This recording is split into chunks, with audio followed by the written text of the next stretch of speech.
보겠습니다. 갈라디아서 3장입니다. 갈라디아서 3장 6절에서 8절. 자, 갈라디아서 3장 6절에서 8절을 우리 한 목소리 찾으셨으면 한 목소리로 우리 함께 읽습니다. 다 같이 읽습니다. 시작.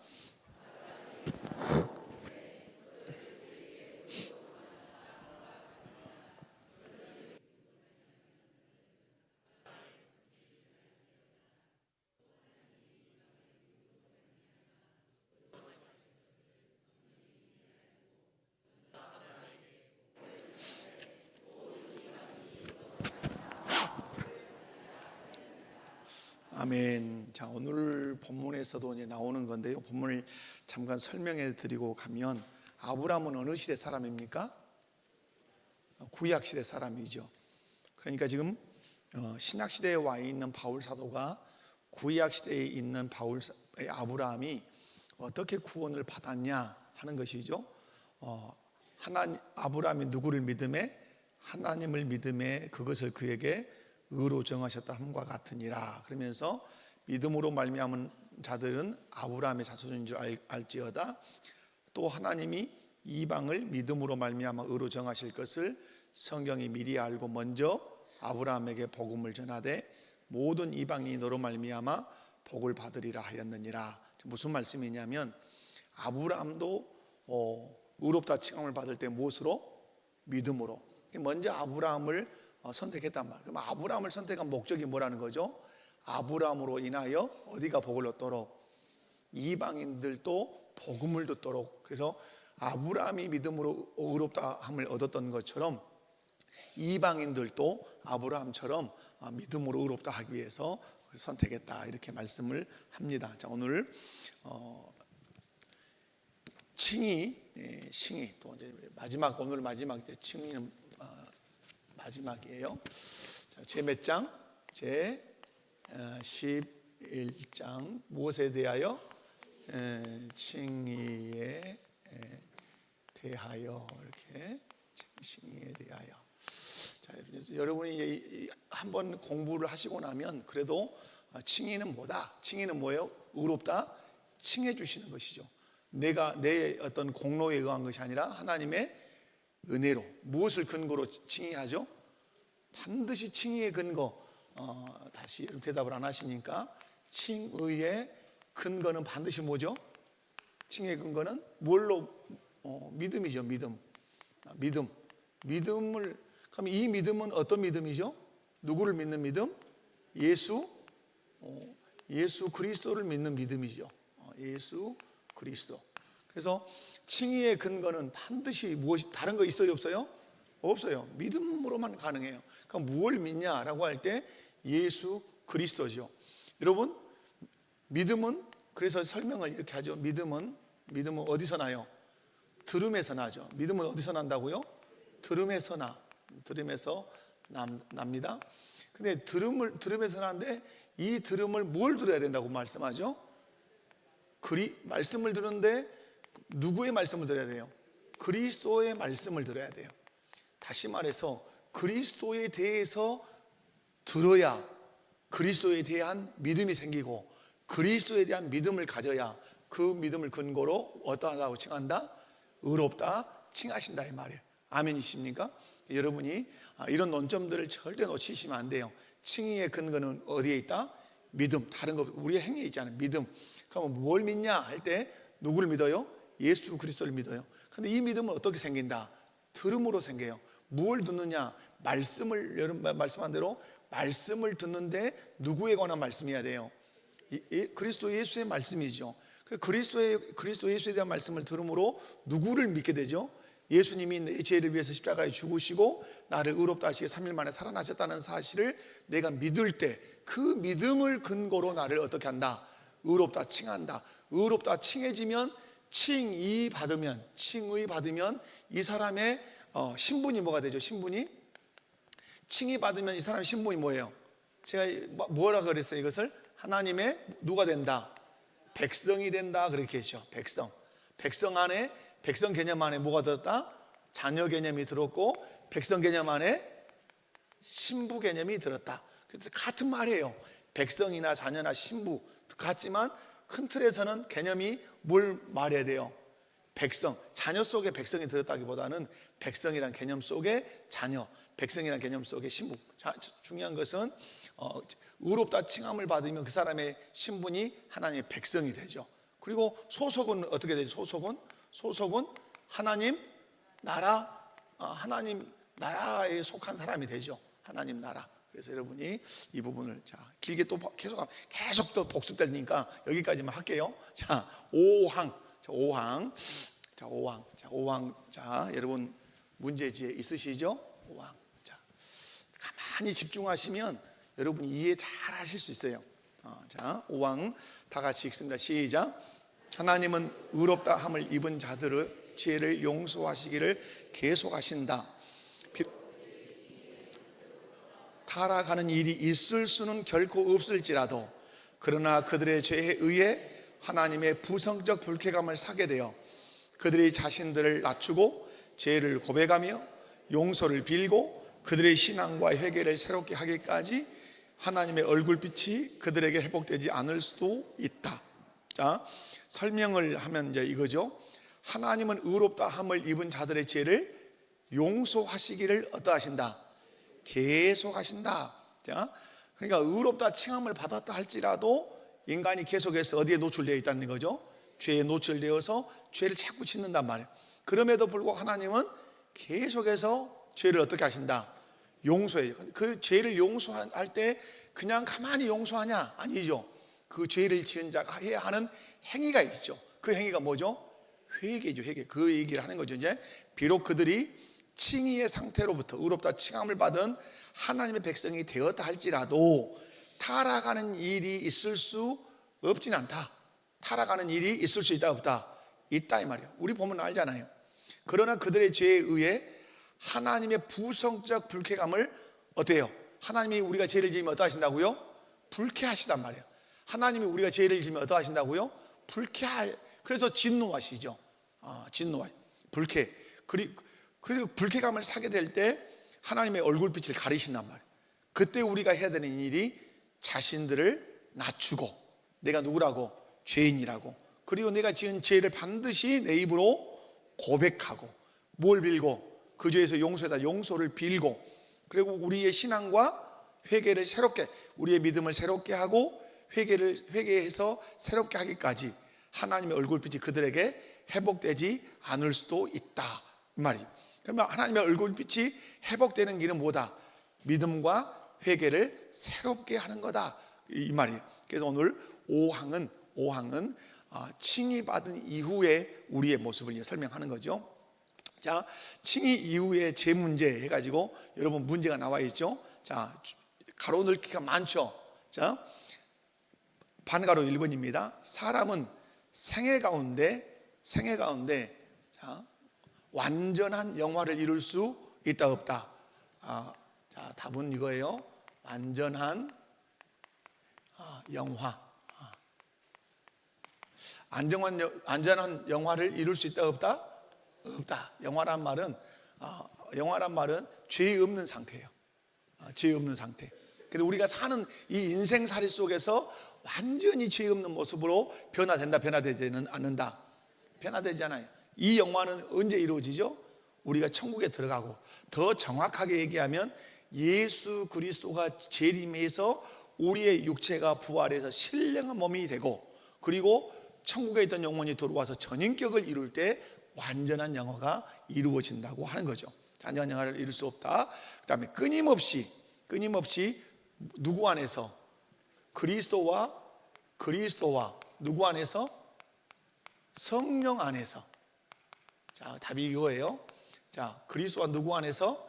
성령 안에서. 그리스도와 성령 안에서 무엇을 받게 된다? 무엇을 밟게 돼요? 어떤 단계? 성화의 단계를 밟게 돼요. 무슨 단계? 이 성화의 과정이, 단계라는 말은 반드시 성화의 과정을 거쳐야 된다는 말. 성화의 과정을 밟게 된다. 이런 점 때문에 칭의 이후에도 여전히 무슨 영향을 받는다? 칭의 이후에도 죄의 무엇의 영향을? 죄의 영향을 받아요. 무슨 영향? 죄의 영향을 받아요. 여러분 우리 보면 죄의 영향을 받고 살았어요? 안 받고 살았어요? 죄의 영향을 받게 돼요. 그때마다 하나님은 우리의 죄를 계속 뭐 하신다? 그건 다 대답 잘 하시네요. 하나님은 계속해서 우리의 죄를 어떻게 하신다? 용서하신다. 그러므로 죄 용서는 한 번으로 땡 끝난다, 끝나지 않는다. 한 번으로 땡 끝나면 우리 죄 용서 받을 수 있어요, 없어요? 뭐 안 되죠. 그래서 답이 뭐겠어요? 죄 용서는 어떠며? 계속적이며. 그래서 그 뒤에 나오는 것이 뭐죠? 단회적이다, 단회적이 아니다. 죄 용서는 계속적이며 단회적이지 않지만 칭의는 무엇이다? 칭의는 단회적이다 이 말이에요. 자, 죄 용서는 어떠하고?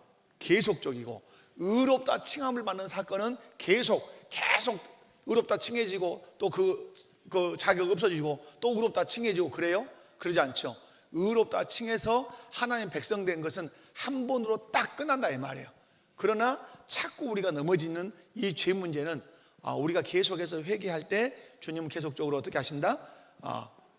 용서하신다 이 말. 자, 그래서 이 부분을 제가 이제 설명을 좀 해볼게요. 여러분 굳이 설명 안 해도 이제 다 아실 건데, 여러분 다시 설명하면 칭의는, 이 칭의는 뭐죠? 하나님이 누구를 의롭다 하시는, 하나님이 누구를 의롭다 하시죠? 죄인을 의롭다, 선언하시는 것이죠. 그죠? 칭의는 주체가 누구죠? 하나님이 누구를, 죄인을, 이 죄인이 누구죠? 하나님과 원수된 자들이죠.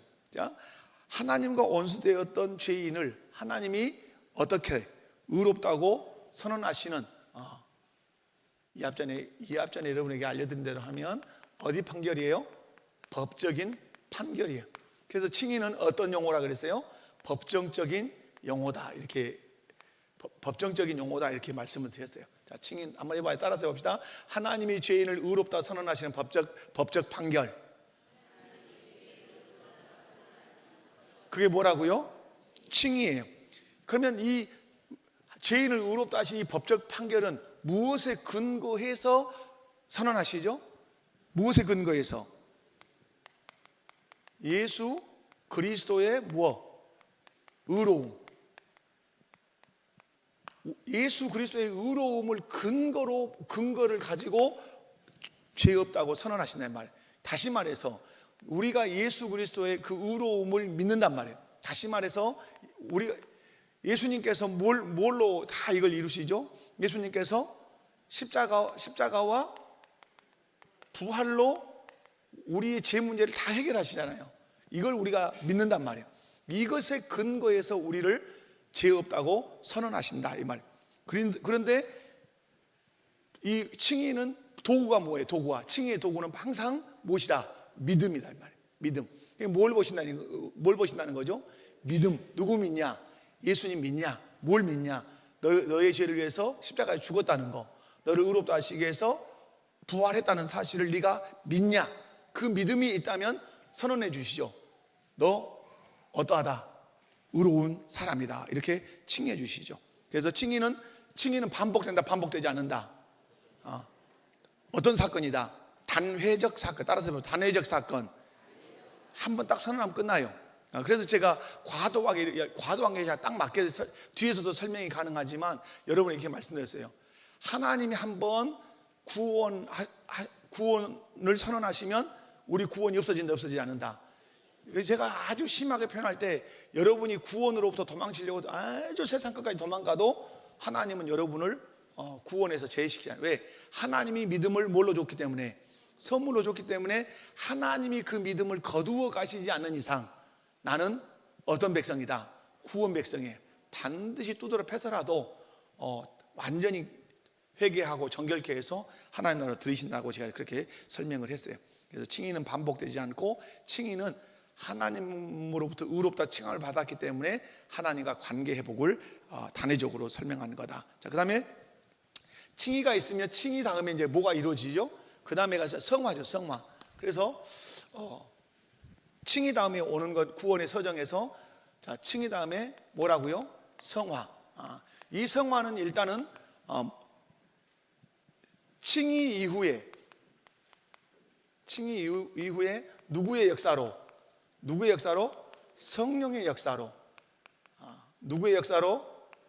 성령의 역사로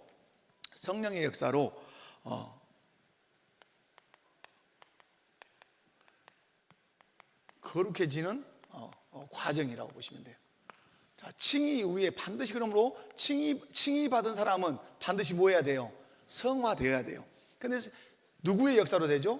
성령의 역사로. 성령이 우리를 거룩하게 변화시킨단 말이에요. 근데 이 성령이 도구로 쓰는 것이 뭐라 그랬어요? 말씀으로 우리를 거룩하게 만들어요. 말씀이라는 기준을 세워놓고 우리로 하여금 그 말씀을 지키게 하세요.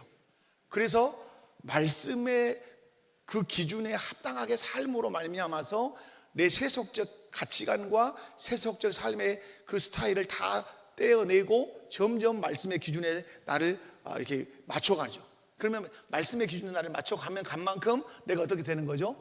거룩하게 되는 것이죠. 그래서 칭의는 단회적이나 성화는 어떠하다? 점진적이다. 점진적으로 어떻게 되는 과정이다? 거룩해지는 과정. 누구의 형상을 담는 과정이죠? 그리스도의 형상을 담는 과정이다. 우리의 목표점은 누구예요? 예수 그리스도죠. 예수 그리스도의 형상을 담는 것이다. 그래서 기억할 것, 칭의는 단회적, 성화는 지속적. 시작. 칭의는 성화는 지속적이고 점진적이다. 아멘. 자, 그래서 그러면 칭의와 성화의 관계가 있을 거 아니에요.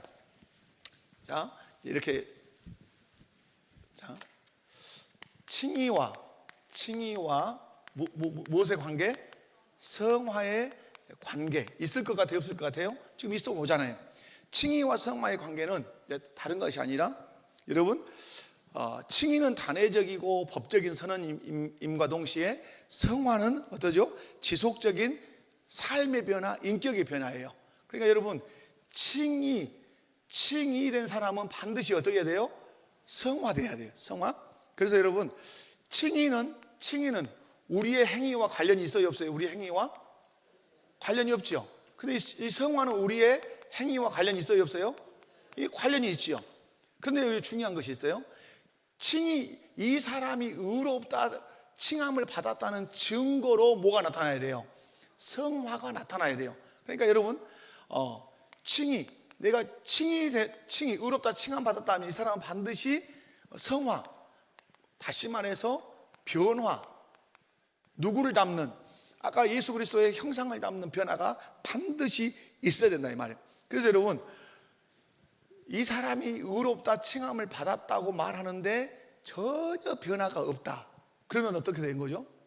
우리는 그 사람이 구원받았다, 구원받지 않았다 말할 수 있어요, 없어요? 우리는 판단을 못해요. 그러나 가늠할 수 있어요. 짐작할 수 있단 말이에요. 뭐냐면 의롭다, 칭함을 받은 사람은 반드시 어떻게 돼 있어요? 성령의 역사로, 성령께서 말씀으로 우리 마음을 막 흔드신단 말이에요. 깨닫게 하시고 책망도 하시고 교육도 하시고 그렇게 해서 우리를 점점 그 말씀에 합당한 사람으로 변화시켜 간단 말이에요. 그러므로 예수님을 믿어 의롭다, 칭함을 받았다고 자기 스스로가 고백을 함에도 불구하고 성화된 모습이 전혀 나타나지 않는다. 말도 안 바뀌고 성격도 안 바뀌고 꼬라지도 안 바뀌고 어떤 거 다 하나도 안 바뀌면 거기를 우리가 어떻게 할 수 있어요? 갸우뚱할 수 있어요. 왜냐하면 성령께서는 반드시 우리 안에 계시기 때문에 역사하세요. 우리의 새롭게 된 그 양심에 계속해서 양심에 찔림을 주세요. 그리고 하나님의 말씀을 들을 때 그 말씀이 좌우의 날선검으로 나를 막 찔러요. 책망도 하고 격려도 하고 그리고 교육도 하고 의로 교육하고 또 바르게 하고 점점 내가 그 말씀에 순종함으로 어떻게 돼요? 예수 그리스도의 형상을 담는 성화가 이루어진다 이 말이에요. 아멘이십니까? 그래서 여러분이 그래서 도의 초보를 버려라 바울 사도가 얘기할 때 내가 예수님을 믿어 의롭다 칭함을 받았다면 거기에 머무르면 안 된다는 얘기예요. 내가 예수님을 믿어 의롭다 칭함을 받았다는 확신이 있으면 이제 거기서 머물 것이 아니라 어디로 가야 돼요? 성화. 다시 말해서 예수 그리스도의 명령과 말씀을 십계명을 내 삶의 원리로 삼고 지키려고 노력하는 삶. 그러면 내 힘으로 그 말씀이 지켜집니까? 안 지켜지죠. 그러니까 누구를 의지하죠? 성령을 의지하죠. 성령님, 내가 이 말씀대로 살 수 있도록 도와주세요 하고 기도하고 그 말씀을 지키며 살 때 나는 점점 바뀌죠. 변화돼요. 그것이 우리가 그리스도의 명령을, 제가 그리스도의 그 명령을 매월 첫 주에 하잖아요. 근데 예수 그리스도의 명령과 무엇을 연관시켜서 설명하죠? 우리 성품과 연관시켜서 하죠. 그죠? 성품과 연관시켜서 한단 말이에요. 이번 달에가 뭐였어요? 탐심을 물리치라. 이건 그리스도의 명령이란 말이에요. 그것은 우리가 반드시 지키고 살아야 돼요. 지키고 살아야 이게 이루어진단 말이에요. 뭐가 이루어져요? 탐심을 물리치라는 그리스도의 명령을 지켜야 탐심을 물리치면서 사는 사람으로 변화되죠. 그래서 여기서 나오는 그 품성이 그래서 뭐예요? 탐심을 물리치라. 거기서 끄집어 나온 품성이 뭐죠? 만족이죠. 만족. 그러면 성화됐다고 하는 것이 물질이나 어떤 사회적인 명예나 여러 가지 세상적인 어떤 욕심, 탐심에서 점점 뭐예요? 그 욕심에서 스스로가 만족이죠. 만족의 정의를 여러분 아세요? 만족의 정의? 시작. 뭔 아는 것은 같은데 여러분, 만족이라고 하는 정의는 뭐예요? 하나님께서 현재 내 행복에 필요한 모든 것을 주셨다고 깨닫는 것이에요. 하나님께서 현재 내 행복에 필요한 모든 것을 주셨다고 깨닫고 믿는 것이에요. 그런데 우리는 항상 어떠하다고 생각하죠? 부족. 왜 그러면 그 만족이라는 품성이, 만족이라는 정의가 내 현재 행복에 필요한 모든 것을 주셨다고 믿으라고 할까요?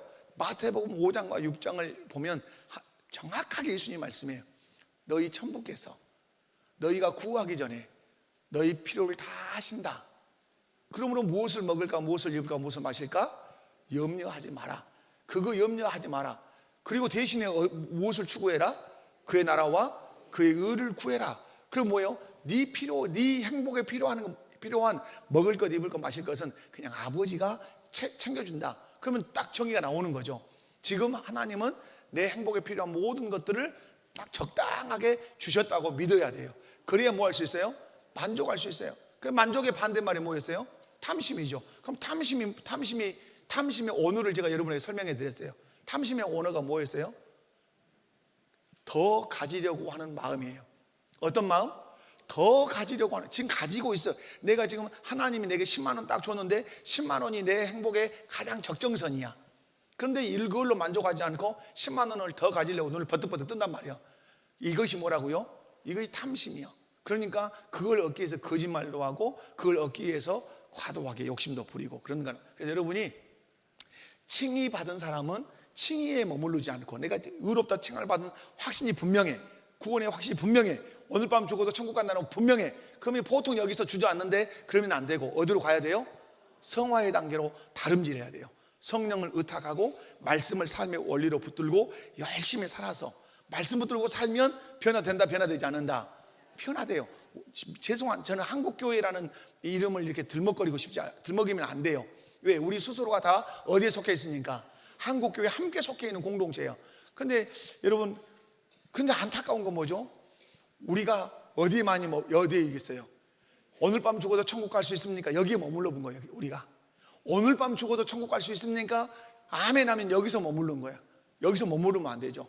이제 오늘 밤 죽어도 천국 갈 수 있는 사람이 됐다면 된 사람으로 이제 살아내야 할 삶이 더 길어요.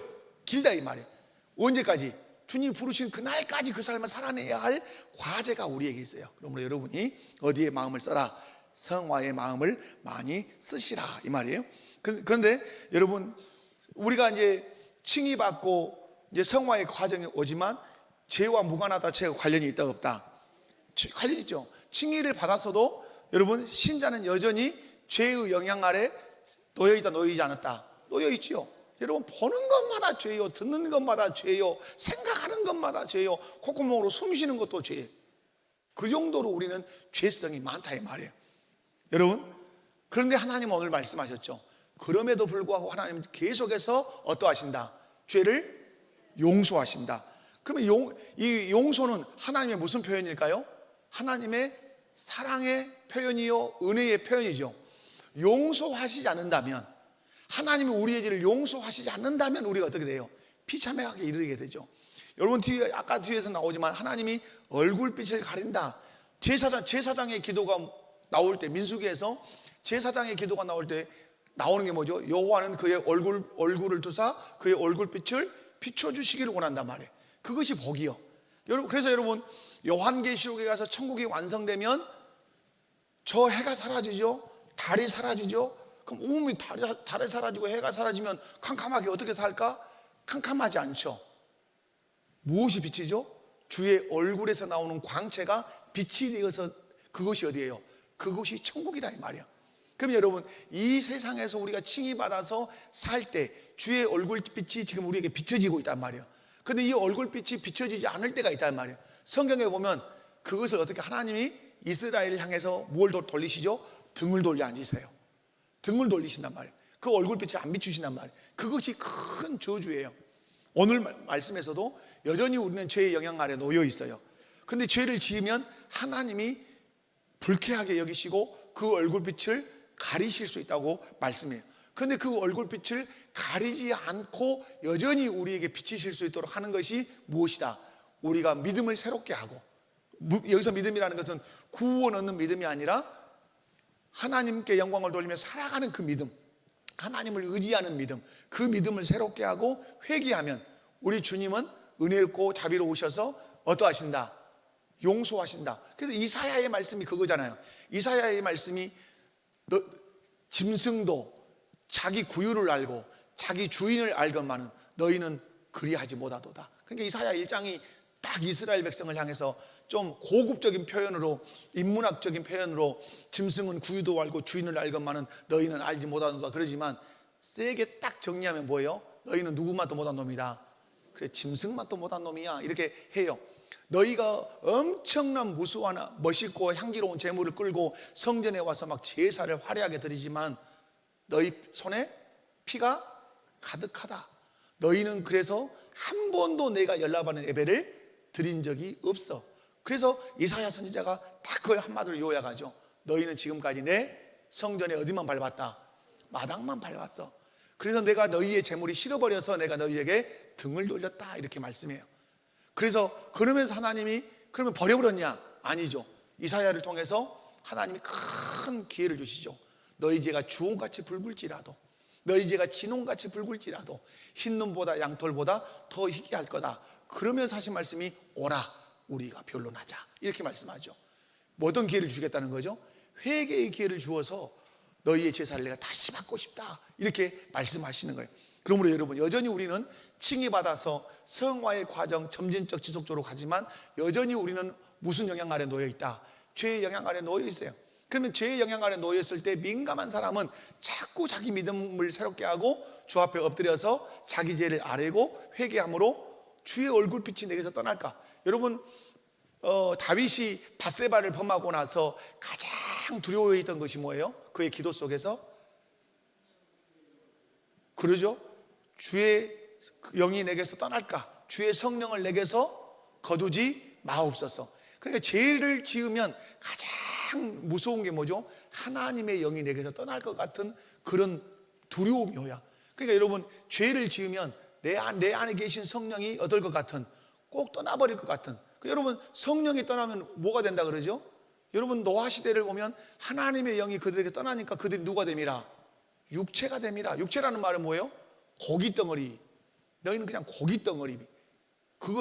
그러니까 다윗은 죄를 짓고 나서 가장 두려웠던 것이 왕의 자리를 뺏어갈까 두렵다 그러지 않았어요. 내게 있는 금은보화를 하나님이 거둬갈까, 그것이 두렵지 않았어요. 다윗은 주의 성령이 내게서 떠날 것 같은 두려움이 밀려왔어요. 진실로 하나님을 사랑하고 죄를 두려워할 줄 아는 사람은 내 안에 성령이 탄식하시고 또 성령이 내게서 떠날 것 같은 위험 부담이 내게서 느껴지는 거예요. 그러니까 그 사람은 안 할 수 없어요. 무엇을? 회개를 안 할 수 없어요. 지금 여러분, 지금 우리 신앙에서 아주 잃어버린 게 뭐냐면 회개예요. 여러분, 제가 종종 이 질문을 저는 여러분에게 했었어요. 요 근래는 좀 안 한 것 같아요. 여러분의 죄를 눈물을 흘리면서 회개해 보신 적이 언젠가? 이 질문을 제가 부임했을 때는 여러 번 했어요, 여러분에게. 나는 내 죄 때문에 눈물을 흘리면서, 그죠? 너무너무 주님, 제가 그래서 제 딸 얘기도 예를 들었어요. 우리 의진이가 이렇게 대학을 다닐 때 제 마음에 살짝 어긋난, 뭐 나쁜 죄를 지은 것도 아니에요. 제 뜻에서 어긋난 행동을 이렇게 했어요. 그러니까 제가 이렇게 편지를 썼지요. 그런데 앞에 와서 우는 거예요. 이제 왜 울까요? 아빠의 마음이 얼마나 그걸로 아팠는가를 본인이 느끼는 거예요. 소리는 막 우는 거예요. 저는 그 모습을 보면서 우리의 회개가 이래야 된다는 거예요. 하나님 아버지의 마음이 이것 때문에 얼마나 아프셨을까, 얼마나 불쾌하시고 얼마나 마음 상하시고. 그래서 어때야 돼요? 두 눈에서 전라도 말로 닭똥 같은 눈물이 툭툭 떨어져야 돼요. 죄송해요, 미안해요. 우리 의진이가 저한테 그러더라고요. 그렇게 울었어요. 아빠 미안해요, 아빠 잘못했어요, 아빠 용서해 주세요, 아빠가 나를 얼마나 사랑하는 줄 아는데 아빠 제가 잘못 생각한 것 같아요. 그게 뭐예요? 우리가 하나님 앞에서 그래야 된다 이 말이에요. 근데 여러분, 우리가 지금까지 신앙생활에 오면서 그렇게 목 놓아 저 아버지 잘못했다고 그러면 우리는 생각해요. 큰 어떤 죄에 막 사람을 죽이고 그런 죄를 지어서 그렇잖아요. 여러분, 우리 개신교에 그 봉우리에 서 있다고 하는, 개신교 교리에 봉우리에 서 있다고 하는 어거스틴의 얘기가 있어요. 어거스틴은 성령이 충만해서 그를 지배하니까, 그런 조로아스터교 사람이었거든요. 이방 종교 사람이었어요, 이 어거스틴은. 그러나 회심했단 말이에요. 회심하고 성령이 그를 지배하니까 그가 고백하죠. 어머니의 젖꼭지를 문 것도 깨닫게 하셔서 내가 회개했다고 말해요. 성령은 그렇게 우리를 민감하게 역사하신단 말이에요. 한 잔씩 하는 것도 전혀 괜찮아. 여러분, 그럴 수 없는 거예요. 어떻게 그럴 수 있대요? 그럴 수 없어요. 작은 것 하나라도 주님의 마음을 아프게 하면 여러분, 우리는 눈물 지어 회개해야 돼요. 아멘이십니까? 그래서 칭의는 단번에 이루어지지만 성화는 어떠하다? 지속적으로 이루어져야 된다. 그 속에 우리는 누구의 영향 아래에 있다? 죄의 영향 아래에 있다. 그래서 회개해야 된다. 자, 이제 반가로 2번으로 갑니다. 예상보다 시간이 지나갔네요. 자, 반가로 2번. 자, 시작. 한 번 선언된 칭의는 영원하며, 영원이라 쓰면 됩니다. 한 번 된 칭의는 영원하며, 바뀐다, 바뀌지 않는다. 자, 칭의 이전 상태로 결코 떨어지지 않아요. 아까 설명했어요. 칭의 이후, 그런데 무슨 문제는 여전히, 죄의 문제는 여전히 누구를 불쾌하게 해요? 하나님을 불쾌하게. 하나님을 가장 불쾌하게 하는 건 뭐예요? 죄요. 그러면 죄라고 하는 개념은 뭐죠? 죄라고 하는 개념은, 죄라고 하는 개념은 하나님의 언약에서 벗어나는 거죠. 다시 말, 가장 쉬운 것은 말씀 밖으로 가는 거예요. 말씀 밖으로. 어디 밖으로? 말씀 밖으로 벗어나는 것이에요. 그게 죄예요. 여러분, 가정에서 부모님 앞에 불효자는 누구죠? 부모님 말씀에서 벗어난 놈이 불효자예요. 마찬가지로 하나님 앞에서 죄라고 하는 게 뭐죠? 여러분, 말씀 밖이에요. 그래서 원어적으로 얘기하면 공사가 화살을 쏙 쏘는데 그 목표점에 맞지 않고 엇나가는 것이 죄예요. 또 쐈는데 그 목표점에 맞지 않고 이르지 못하는 것도 죄예요.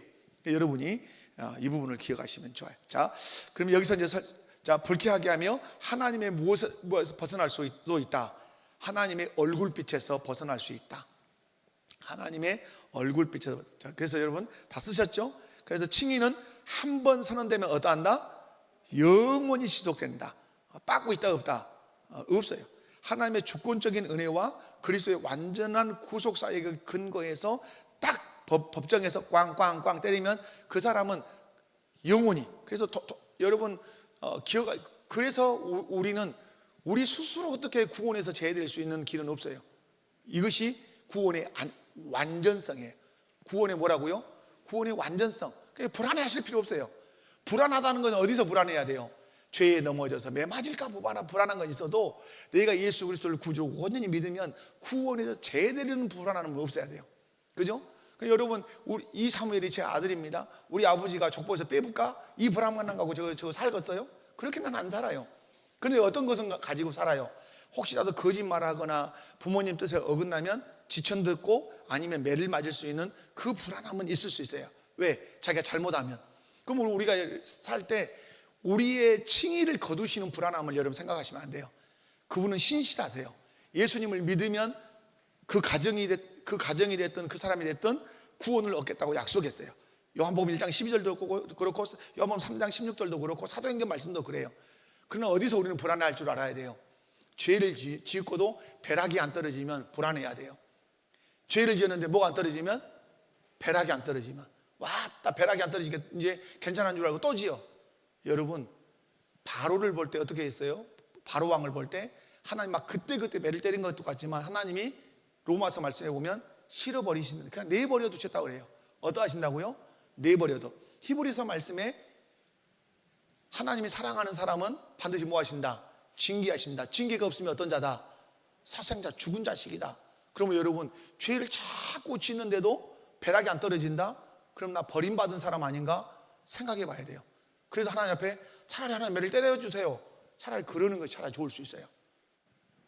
여러분이 분명히 칭의는 영원합니다. 그러니까 칭의 이후에 성화에서는 제 형벌에서 우리가 죄의 영향력에서는 우리가 벗어나지 않는다. 그래서 죄 지을 수 있다. 하나님 얼굴 빛에서 멀어질 수 있다. 그래서 이사야 59장 2절 같은 데는 오직 너희 죄악이 너희와 너희 하나님 사이를 어땠다? 갈라놓았다. 이렇게 말씀해.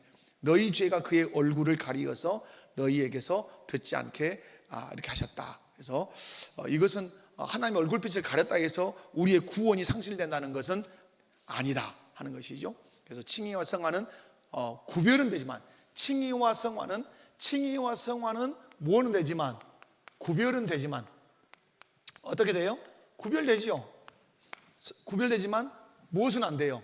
분리는 안 돼요. 따라서 칭의와 성화는 구별되지만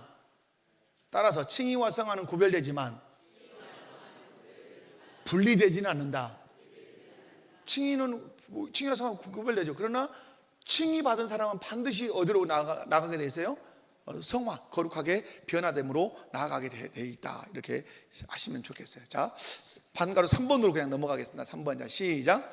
신앙과 회개를 새롭게 했을 때 칭의 이후에 무슨 문제가 해결된다? 죄 문제가 해결된다. 이것이 은혜예요. 그러므로 여러분, 우리에게 회개라고 하는 도구를 주신 것은 하나님의 자비예요. 하나님의 사랑이에요. 하나님의 은혜예요. 아멘. 여러분, 자녀가 죄를 지었는데 어떤 잘못을 했는데 아버지가 집안의 룰을 정했어. 절대 잘못했단 말하지 마라. 이것이 없으면 관계가 회복이 돼야 안 돼요? 안 되죠. 하나님은 우리가 의롭다 칭함을 받은 이후에 여전히 죄에 노출되어 있고 죄의 영향력 아래 있다는 사실을 아셨기 때문에 우리에게 하나 도구를 줬어요. 어떤 도구? 회개라고 하는 도구를 줬어요. 네가 내게 와서 네 죄를 고하고 잘못했다고 네가 깨닫고 내게 용서를 구하면 내가 어떻게 할 거다? 내가 용서할 거다. 그러므로 여러분, 용서의 그 은혜를 깊이 아는 사람이 하나님의 사랑과 은혜를 깊이 찬양할 수 있어요. 아멘이십니까? 그래서 여러분, 회개는 그래서 아주 중요한 것이, 회개하려면 제일 먼저 무엇을 인정해야 돼요? 죄를 인정해야 돼요. 그래서 이제 자, 이것만 설명해 볼게요. 회개하려면 뭘 인정해야 돼요? 죄를 인정해야 돼요. 그러면 죄를 죄로 인정하려면 반드시 기준이 필요해요. 죄를 벌 수 있는, 죄를 보는 뭐가 있어야 돼요? 기준이 있어야 되죠. 그러면 죄를 인정하려면 죄를 보는 기준이 뭐죠? 하나님의 말씀이죠. 이것을 성경은 말해요. 법이라고. 그래서 로마서 말씀을 보면 이렇게 해야죠. 너희가 율법이 있기 전에는 죄가 죄인 줄 알았다 몰랐다. 그러나 율법이 있고 나서부터는 딱 뭐가 죄인지를 알려줬다고 말씀해. 그러므로 여러분, 죄를 인정하려면 죄를 보는 기준이 있어야 돼요. 죄를 보는 기준은 딱 하나밖에 없어요. 뭐예요? 하나님의 말씀. 그 말씀을 찾고 가까이 하는 사람은 무엇이 죄인지 민감해요. 그래서 어제 우리 그 성경 공부할 때 하나님의 말씀인 성경에 대해서 배웠는데, 여러분, 성경을 안 읽으면 뭘 모르죠? 하나님의 뜻을 모르죠. 하나님의 마음을 몰라요. 성경에는 다 뭐가 기록됐어요? 하나님의 뜻, 하나님의 마음, 하나님의 계획이 기록됐단 말이에요. 근데 성경을 덮어놔버려. 그러면 하나님의 뜻이나 하나님의 마음을 알 수 있어요, 없어요? 모르죠. 모르면 어떻게 살아요? 교회는 나와요, 찬송은 해요, 예배는 드려요, 11조도 해요, 봉사도 열심히 해요. 근데 가장 중요한 성경을 딱 덮어놔버렸어. 그러면 뭘 몰라요? 하나님의 마음 몰라요, 하나님의 뜻 몰라요, 하나님의 계획 몰라요. 뜻도 마음도 계획도 모르면 이 사람은 신앙생활 열심히 하는 것 같은데 들여다보면 어떻게 해요? 자기 마음대로 해요, 자기 뜻대로 해요. 이것이 우리 신앙생활의 가장 큰 문제예요. 여러분 어때요? 자꾸 성경을 읽으면서 성경을 묵상하면 어째요? 하나님의 마음, 하나님의 계획, 우리를 향한 하나님의 뜻을 더 선명하게 알아간단 말이에요. 그런데 성경을 딱 덮어놓으면 하나님의 뜻도 마음도 계획도 아무것도 몰라. 그래서 11조도 하고 예배도 드리고 뭐 봉사도 하고 할 건 다 해. 그런데 성경을 덮어놨으니까 뭘 모른다고요? 하나님의 마음도 계획도 뜻도 모르니까 결국 신앙생활은 다 누구 좋을 대로 해요? 자기 좋을 대로 하죠. 그것이 우리 신앙의 결점이에요. 한국 교회가 쇠락해가는 가장 큰 요인 중에 하나가 성도들이 뭘 덮어버렸다? 성경을 덮어본 거예요. 중세 시대가 어느 시대예요? 사제들만 성경을 가졌어요. 라틴어로 된 성경을 평신도한테 안 줬단 말이에요. 그래서 성도들이 까마귀요. 그러니까 성경을 모르니까 성도들이 말씀대로 살아요, 못 살아요? 못 살죠. 그러니까 중세 시대를 암흑의 시대, 흑암의 시대라고 그렇게 하는 거예요. 1000년이에요. 그 시대가 1000년. 근데 루터가 종교개혁을 할 때 뭘 했어요? 성경을 번역해 준 거예요. 독일어로 인쇄해가지고 성경을 막 찍어낸 거예요.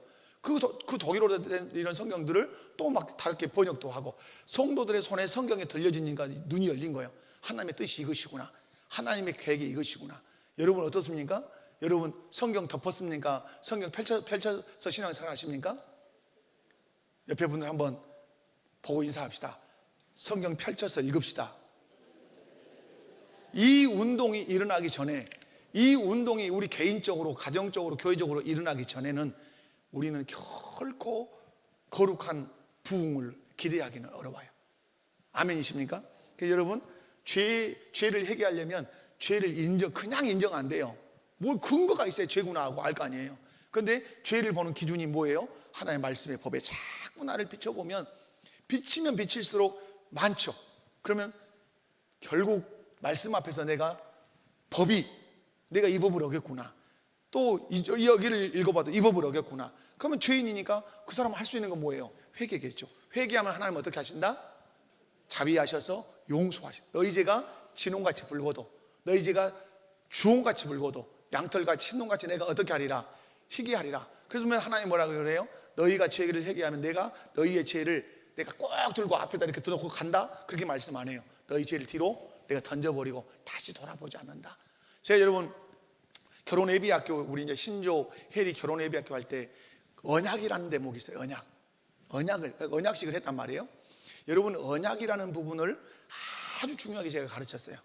자, 신조와 혜리가 언약식을 하고 결혼식을 해서, 결혼식 할 때도 서약을 했어요. 그럼 이 언약이 무엇인 줄 아느냐 하고 제가 가르쳤어요. 언약이 뭐냐? 그러면 이 언약은 어디서 온 거죠? 예수님으로부터 온 거예요. 언약은 예수님이 우리와 언약을 하셨어요. 우리를 받으신단 말이에요.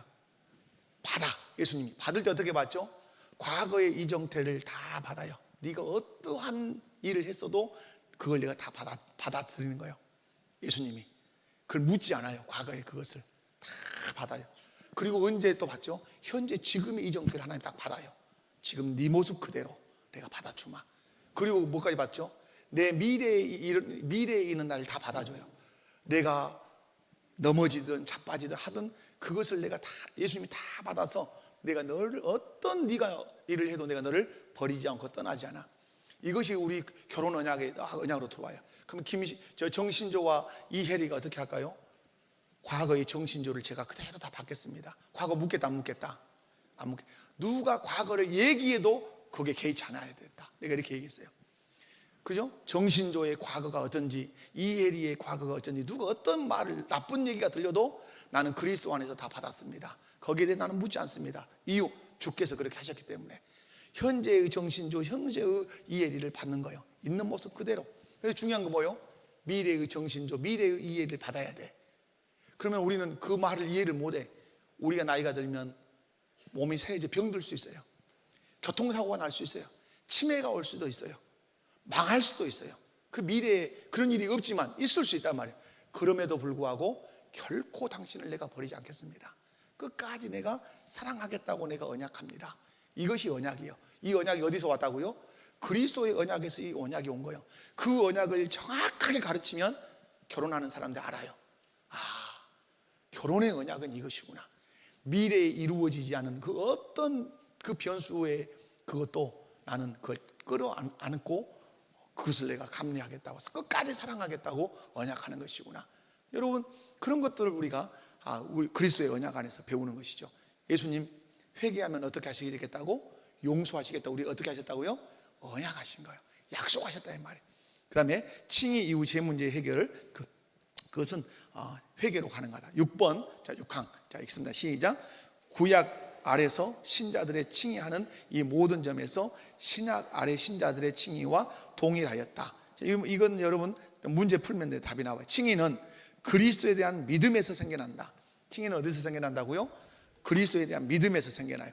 그러면 그리스도 이전 구약에서는 어떻게 칭의를 받았는가? 이 역시 답이 뭐겠어요? 그러면 그리스도에 대한 믿음으로 칭의를 얻는다. 둘 다 답이 뭐예요? 그리스도에 대한 믿음이에요. 구약의 아브라함도 무엇으로 의롭다 칭함을 받고? 믿음으로. 누구를 믿음으로? 예수님을 믿어. 어떤 예수님? 오실 예수님. 오실 예수님에 대한 믿음. 그 다음에 신약의 성도들은 동일하게 믿음으로 의롭다 칭함 받죠. 어떤 예수님? 오신 예수님. 십자가에 못 박혀 죽으시고 부활하신 그 예수님을 믿음으로. 구약의 성도나 신약의 성도가 의롭다 칭함을 받아 하나님의 백성이 되는 길은 오직 무엇뿐이다? 믿음뿐이다. 누구를 믿는 믿음? 예수 그리스도를 믿는 믿음뿐이다. 그 믿음의 근거에서 우리를 어떠하신다? 의롭다 칭하신다. 그래서 칭의론 6항까지 이렇게 마쳤습니다. 다음에는 이제 또 12장으로 가보도록 하겠습니다. 자, 옆에 분들 한번 보시면서 인사합시다. 남은 3일 동안도 승리합시다.